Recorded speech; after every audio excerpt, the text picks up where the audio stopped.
పెళ్లి మిస్సయ్య మరియు పెళ్లి కూతురు తల్లిదండ్రులు. ఒక చిన్న ఊరు. అక్కడ ఓ మిస్సయ్య అనే మధ్యవయస్కుడు ఉండేవాడు.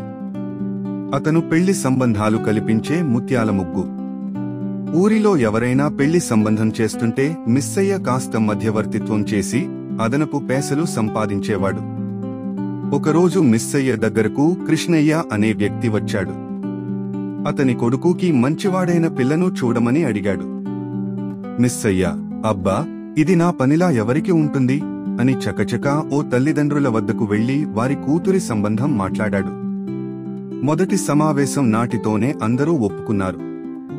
కాని పెళ్లి కూతురి తండ్రి రాఘవయ్య తన ఫామ్ హౌస్ లోనే పెళ్లి ఉండాలన్నాడు. కృష్ణయ్య, పెట్టుబడి ఎక్కువగా పడుతుంది, కనీసం హాల్లో పెళ్లి చేసుకుందాం అని ఒప్పించాడు. అప్పటి నుండి ఇద్దరి మధ్య చిన్న చిన్న గొడవలు మొదలయ్యాయి. పెళ్లి దగ్గర పడే కొద్దీ ఈ గొడవలు పెరిగిపోయి చివరికి పెళ్లి బహిష్కారం వద్దకు వచ్చింది. మిస్సయ్య ప్రయత్నించినా ఫలితం లేకుండా పోయింది. ఒకరోజు రాత్రి మిస్సయ్య మసాలా దోశ తింటూ ఆలోచిస్తున్నాడు.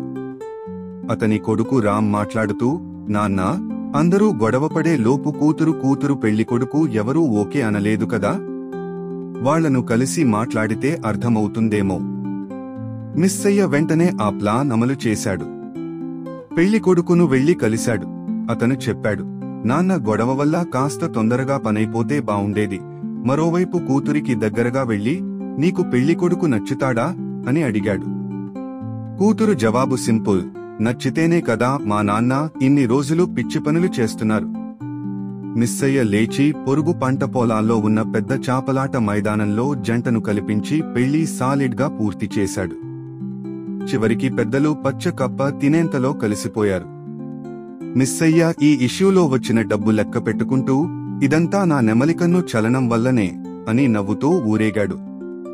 మొరల్స్: 1. పెళ్లికి ముందు గొడవలు పెళ్లి కాదు.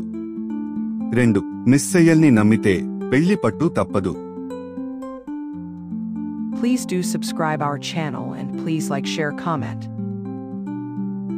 Please do subscribe our channel and please like, share, comment.